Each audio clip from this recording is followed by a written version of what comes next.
जय श्री कृष्ण। राधे राधे। आप सभी का दिन शुभ और मंगलमय हो। आप सभी पर भगवान विष्णु की कृपा सदैव बनी रहे। आप सभी पर श्री कृष्ण भगवान की कृपा सदैव बनी रहे। आपकी समस्त मनोकामना पूर्ण हो। तो दोस्तों, इसी कामना के साथ आज हम आपको सुनाने जा रहे हैं बैसाख मास के महत्व का अध्याय 8, जिसे आप ध्यान पूर्वक पूरा सुने। उससे पहले दोस्तों, अगर आप हमारे चैनल पर पहली बार आए हैं तो हमारे चैनल को सब्सक्राइब जरूर कर लें। वीडियो को एक लाइक करके कमेंट में जय श्री कृष्ण राधे राधे अवश्य लिखें और इस महत्व को ध्यान पूर्वक पूरा सुने। दोस्तों, आज हम आपको सुनाएंगे कि इस अध्याय में बैसाख स्नान से 5 प्रेतों का उद्धार कैसे हुआ। ध्यान पूर्वक सुने। अम्बरीश ने कहा, मुनि, जिसकी चिंतन मात्र से पाप राशि का लय हो जाता है, उस पाप प्रशमन नामक स्रोत को मैं भी सुनना चाहता हूँ। आज मैं धन्य हूँ, अनुग्रहित हूँ। आपने मुझे उस शुभ विधि का श्रवण कराया जिसके सुनने मात्र से पापों का क्षय हो जाता है। बैसाख मास में जो भगवान केशव के कल्याण में नामों का कीर्तन किया जाता है, उसी को मैं संसार में सबसे बड़ा पुण्य, पवित्र, मनोरम तथा एकमात्र सुकृत से सुलभ होने वाला शुभ कर्म मानता हूँ। अहो, जो लोग माधव मास में भगवान मधुसूदन के नामों का स्मरण करते हैं, वे धन्य हैं। अतः यदि आप उचित समझे तो मुझे पुनः माधव मास की ही पवित्र कथा सुनाएं। सूत जी कहते हैं, राजाओं में श्रेष्ठ हरि भक्त अम्बरीश का वचन सुनकर नारद मुनि को बड़ी प्रसन्नता हुई।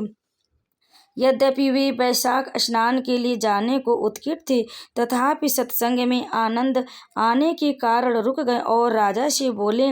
नारद जी ने कहा, महिपाल, मुझे ऐसा जान पड़ता है कि यदि 2 व्यक्तियों में परस्पर भगवत कथा संबंधित सरस वार्तालाप छिड़ जाए तो वह अत्यंत विशुद्ध अंतःकरण को शुद्ध करने वाला होता है।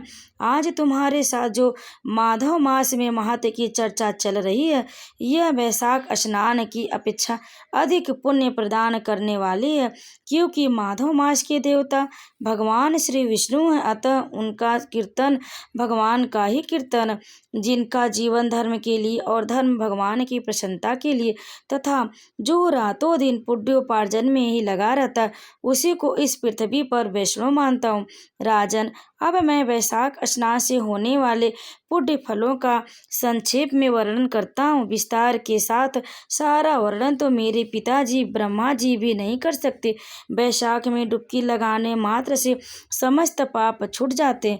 पूर्व काल की बात है, कोई मुनीश्वर तीर्थ यात्रा के प्रसंग से सर्वत्र घूम रहे थे। उनका नाम था मुनि शर्मा। वे बड़ी धर्मात्मा, सत्यवादी, पवित्र तथा शम, दम एवं शांति धर्म से युक्त थे। वे प्रतिदिन पितरों का तर्पण और श्राद्ध करते थे। उन्हें वेदों और स्मृतियों के विधानों का सम्यक ज्ञान था। वे मधुर बाणी बोलते और भगवान का पूजन करते थे।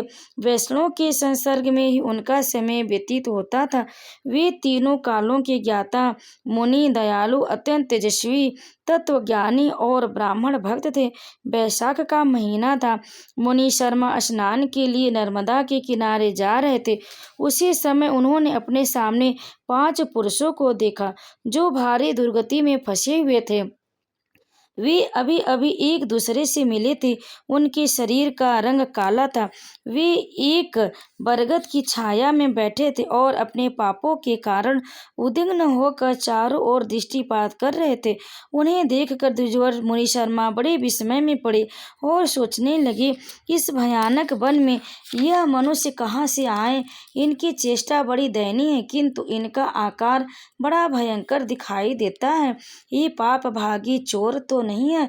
विप्रवर मुनि शर्मा की बुद्धि बड़ी स्थिर थी। वे ज्यों ही इस प्रकार विचार करने लगे, उसी समय उपयुक्त 5 पुरुष उनके पास आए और हाथ जोड़कर मुनि शर्मा से बोले। उन पुरुषों ने कहा, विप्रवर, हमें आप कल्याणमय पुरुषोत्तम जान पड़ते। हम दुखी जीव हैं, अपना दुख विचार कर आपको बताना चाहते हैं। द्विजराज, आप कृपा करके हमारी कष्ट कथा सुने। देववश जिनके पाप प्रकट हो गए, उन दीन दुखी प्राणियों की आधार पर जैसे संत महात्मा ही हैं, साधु पुरुष अपने दृष्टि मात्र से पीड़ितों की पीड़ाएं हर लेते हैं। अब उनमें से एक ने सबका परिचय देना आरंभ किया। मैं पांचाल देश का क्षत्रिय हूँ, मेरा नाम नरवाहन है। मैंने मार्ग में मोहवश बाण द्वारा एक ब्राह्मणी की हत्या कर डाली। मुझसे ब्रह्म हत्या का पाप हो गया, इसलिए शिखा शूद्र और तिलक से रहित होकर इस पृथ्वी पर घूमता हूँ और सबसे कहता फिरता हूँ कि मैं ब्रह्म हत्यारा हूँ। मुझ महापापी ब्रह्मघाती को आप कृपा की भिक्षा दें। इस दशा में पड़े पड़े मुझे 1 वर्ष बीत गया। मैं पाप से जल रहा हूँ, मेरा चित्त शोक से व्याकुल है तथा ये सामने दिखाई देते हैं। इनका नाम चंद्र शर्मा है। ये जाति की ब्राह्मण है। इन्होंने मोह से मलिन होकर गुरु का वध किया। मगध देश के निवासी हैं।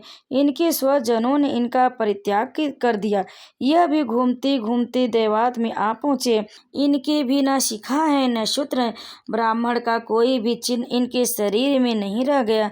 इनके सिवा जो ये तीसरे व्यक्ति हैं, इनका नाम देव शर्मा है। स्वामीन, यह भी बड़े कष्ट में, ये भी जात के ब्राह्मण है, किंतु मोहवश वैश्या की आसक्ति में फंसकर शराबी हो गए थे। इन्होंने भी पूछने पर अपना सारा हाल चाल सच सच कह सुनाया। अपने प्रथम पापाचार को याद करके इनके हृदय में बड़ा संताप होता है। ये सदा मन संताप से पीड़ित रहते। इनको इनकी स्त्री ने, बंधु बांधवों ने तथा गांव के सब लोगों ने वहां से निकाल दिया है। ये अपनी उसी पाप के साथ भ्रमण करते हुए यहाँ आए हैं। ये चौथे महाशय जात के वैश्य, इनका नाम विदुर है। ये गुरु पत्नी के साथ समागम करने वाले। इनकी माता मिथिला में जाकर वैश्या हो गई थी। इन्होंने मोहवश 3 महीनों तक उसी का उपभोग किया, परंतु जब असली बात का पता लगा तो बहुत दुखी होकर पृथ्वी पर विचरते हुए यह भी यहाँ पर आ पहुँचे। हम में से ये जो 5वें दिखाई दे रहे, ये भी वैसे ही है। इनका नाम नंद है। ये पापियों का संसर्ग करने वाले महापापी है। इन्होंने प्रतिदिन धन के लालच में पकड़कर बहुत चोरी की है। पातकों से आक्रांत हो जाने पर इन्हें स्वजनों ने त्याग दिया। तब ये स्वयं भी खिन्न होकर देवात यहाँ आ पहुँचे। इस प्रकार हम 5 महापापी एक स्थान पर जुट गए। अब सब के सब दुखों से घिरे हुए, अनेक तीर्थों में घूम आए, मगर हमारा घोर पातक नहीं मिटता। आपको तेज उदीप्त देखकर हम लोगों का मन प्रसन्न हो गया। आप जैसे साधु पुरुष के पुण्यमय दर्शन से हमारे पातकों के अंत होने की सूचना मिल रही है। स्वामी, कोई ऐसा उपाय बताइए जिससे हम लोगों के पापों का नाश हो जाए। प्रभु, आप वेदार्थ के ज्ञाता और परम दयालु जान पड़ते हैं। आपसे हमें अपने उद्धार की बड़ी आशा है। ओम नमो भगवते वासुदेव। वैशाख माह का यह अध्याय यहीं पर समाप्त हुआ, लेकिन आगे की कथा को सुनने के लिए आप हमारे चैनल से जुड़े रहें और हमारे चैनल को सब्सक्राइब कर लें। वीडियो को लाइक करें, शेयर करें और कमेंट में जय श्री कृष्ण, राधे राधे अवश्य लिखें। आप सभी पर भगवान विष्णु कृपा सदैव बनी रहे।